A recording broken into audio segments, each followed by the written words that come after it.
Bleacher Report identified 5 NBA coaches who could potentially be in the hot seat. Let's start with Atlanta Hawks' Nate McMillan. We're talking about a team that's number 8 right now in the Eastern Conference, 500 on the season. What are your thoughts on Nate? Nate McMillan is gone at the end of the season. It's going to be because he's requesting to leave, and the accounts are going to come out saying that it was mutually agreed to that they'll part ways. I just don't. He don't want to coach Trey. Let's just be honest about it. I think that this season has presented where Nate McMillan and Trey Young will not be able to cohabitate. It's just not going to work out. And it's going to it's messing up continuity. It's messing up consistency. And I think it is impacting Trey Young's overall numbers year over year because he is down in his shooting. He's down in his 3-point percent shooting. It's just, it doesn't look good. And I just think that Nate McMillan is the right coach. But if you're thinking about what the Hawks can do, is it going to be Nate or is it going to be Trey? It depends on what they want, which direction they want to go in. And Trey Young is their franchise player. So I just think that Nate McMillan leaving the Hawks will not be because he could not get the job done. I mean, you know, when he took over from Lloyd Pierce, they went to the Eastern Conference Finals. Mm-hmm. And they lost to the Bucks. If you're going to lose to a team, at least lose to a team that won the championship that year. If you're going to lose, right? Yeah. And then it's not like he can't coach this team. It's just that maybe he is no longer a fit from a personnel perspective. And I don't think it's because I can see him coaching another team next season if he is no longer with the Hawks, most definitely, because it's not because he couldn't perform and produce results. It's just that the chemistry is probably what's going to hinder Coach McMillan staying with the Atlanta Hawks next season. So is he in the hot seat? I say yes, but not because he can't coach or he didn't really produce any results. It's just that the timing was off and the relationships are soured. That's what I think. Yes. This is his second season with the Atlanta Hawks as the head coach. I think he's out too. You know, the organization is always going to choose the player, especially a player of Trey Young's magnitude. But, you know, out of all this, I don't really feel bad for Nate. I think he will find another job. Absolutely. But I feel horrible for DeJounte Murray, you know, walking into this situation. Because, I mean, that backcourt has lots of potential. Let's just be honest though. Once they go on defense, you lose Trey Young. It is now 5-on-4 or 4-on-5, however you want to. He disappears. So, you know, although from an offensive perspective, the backcourt, yes. And if you didn't have DeJounte Murray holding up on the defense, I mean, what we going and everybody else. And to be honest, I don't even think this is going to be the same team that we see this season will be the same team that be there next season. I don't think John Collins is going to be there. They've been talking about trading John Collins for years. For seasons. And I read some reports where Clint Capella could be, you know, someone that's traded as well. So I'm just like, you know what? Nate McMillan may not be a part of the Atlanta Hawks, but these other teams listed on this Bleacher Report head coach hot seat, he may be coaching one of these teams. I'm just saying.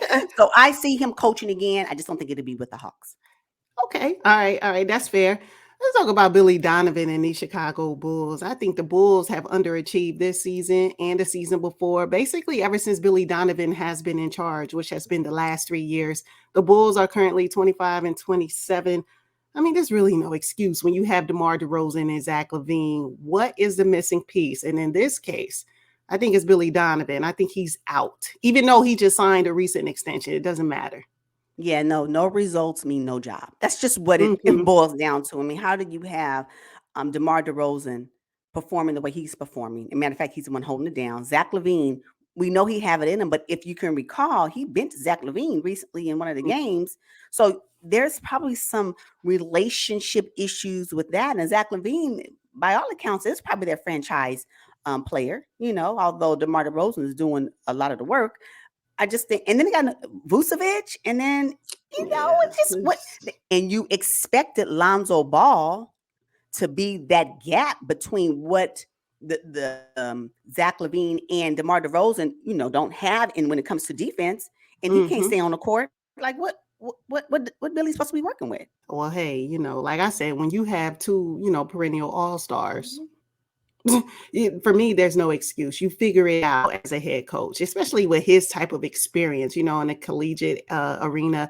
And now with the NBA, you just got to figure it out. So the Bulls, I mean, 11th, the first season that he coached. sixth the second season, and this season he's number 9. So Yeah. looks like the Bulls are regressing, and Billy Donovan is at the head of that. So, Oh yeah. Yeah. Yeah. No results, no job. I agree. mm-hmm. He's out.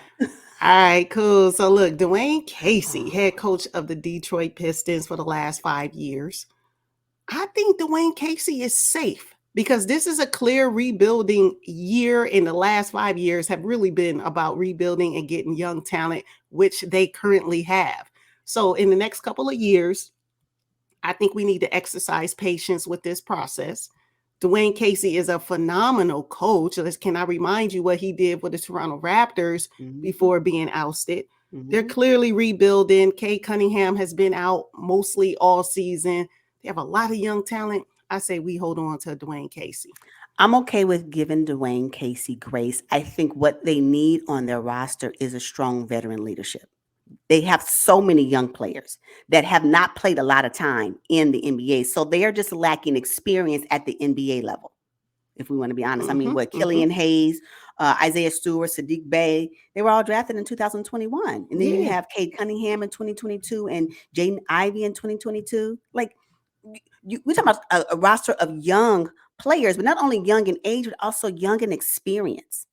So he's working with a team to build their experience in the league and how to play at this level. So yeah, I can see grace being granted to him.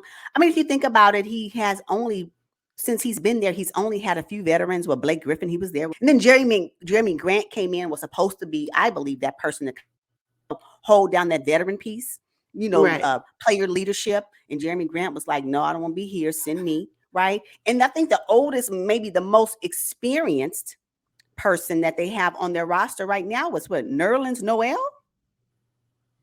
because at Yeah. least he had some playoff experience with the Knicks for 2 seasons. I just think that they just need someone that has veteran leadership to be a part of this young core to help guide Mm-hmm. them. Rondo, you still available? Somebody like that, right? Not that he has to be a starter, but the player needs to be someone like, what, can the Heat loan them Udonis Haslam? Like, I think that's what they need on their roster, just to help with the experience, learning the experience, I think. So he gets Well, grace from me, the Pistons are dead last in the Eastern Conference. I and they have mean, been. it's been, I know, a broken record for the last couple of seasons. It's hmm actually, as a Detroit Pistons fan, not to say that I am one, but it's got to be really weighing on them because really every night on a nightly basis, like they have no Right. chance to win. You know what? And are they in the Wimbyamba sweepstakes? Are they in the sweepstakes again? I mean, Ooh-wee. how many more first rounders, how many more young players must they add to their roster? Because Mm-hmm. young players are getting it done, i.e., OKC. We know we have those teams that are doing it. So, what is that missing piece for the Detroit Pistons to get them above? Can you please make it to the playing tournament? Actually, all I'm asking for you is to be number 10 by the end of the season. Now, it won't happen this season, but can you strive for that next season? I know the bar is low, but I mean, when you're holding the baseline of the standings every season, there has to be some progression. And I think that's what's missing from the Detroit Pistons. We can give Dwayne Casey some grace, but there has to be a point where even that is going to expire. So we'll see how Mm-hmm. it goes. Well, when you talk about grace, I'm looking at Houston Rockets head coach Stephen Silas. They are dead last in the Western Conference.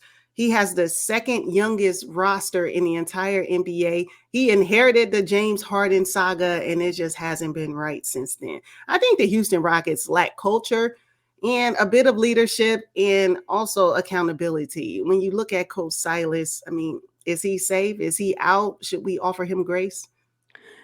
Coach Silas, unfortunately, is out, and because he walked in to the Houston Rockets at the wrong time. Being a first year head coach, this is his first head coaching position. It was the timing. He walked in thinking he was getting ready to have James Harden on his roster. He was sold fool's gold. I'm sorry. I'm sorry. And since then, he has not been able to recover. Now, he got some great players on that roster, though. He got some really good. Mm-hmm. That Sagoon, Yeah. oh my gosh. And then you got Jalen. He has a nice core to work with, right? I just think that from him coming into this organization when he did, it just wasn't right. And I don't know if he's a fit for what this organization needs to do to rebuild.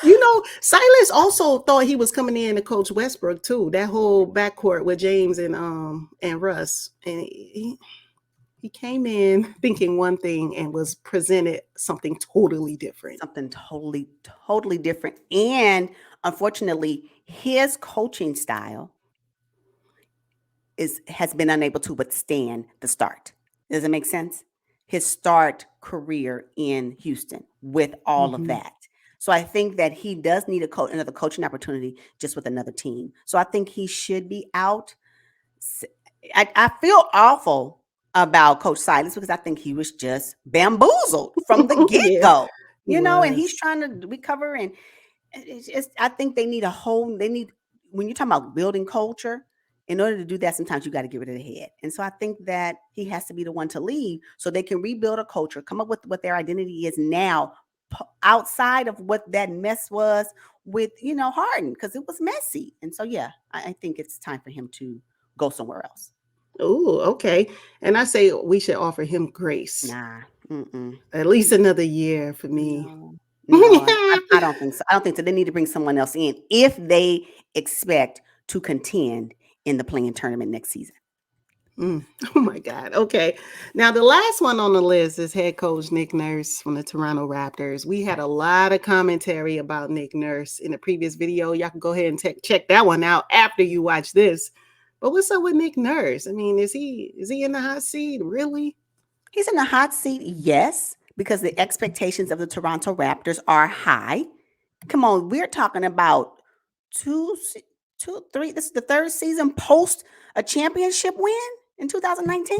Yeah. Yeah, and they won with Nick Nurse. Yes, he's in the hot seat. Now, should he be replaced? I don't know. I don't know, because I think that there's other people in the organization that hold some of the blame to what they're dealing with right now. I just think there are maybe one or two trades. Here come the upcoming trade deadline. Hopefully, Simon Jerry is making some trades, but I think they need to shift up their roster a little bit. And I'm not saying get rid of Pascal Siakam. I hear there's word about OG Anunoby, maybe Fred VanVleet, perhaps. I guess who you gonna bring in though? So I want to know what will this roster look like at the end of the season, after the midseason trade deadline? What will the roster look like, and what can Nick Nurse do then? Now, I'm quite sure Nick Nurse has heard the rumbling from the Toronto fans.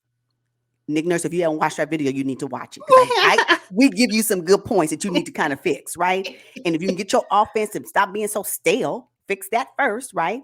Build on your continuity, maybe with the shift of new players. If Simon Jerry can get some trades that will complement the core that you're trying to create, then maybe let's revisit Nick Nurse at the end of the season, because I still think that he can turn it around, but he has to do it quickly. His grace ends at the end of the season. Yes, Nick Nurse is the only coach on this list who has won a championship with his team. It's just, wow. It's a sad state in Toronto right now.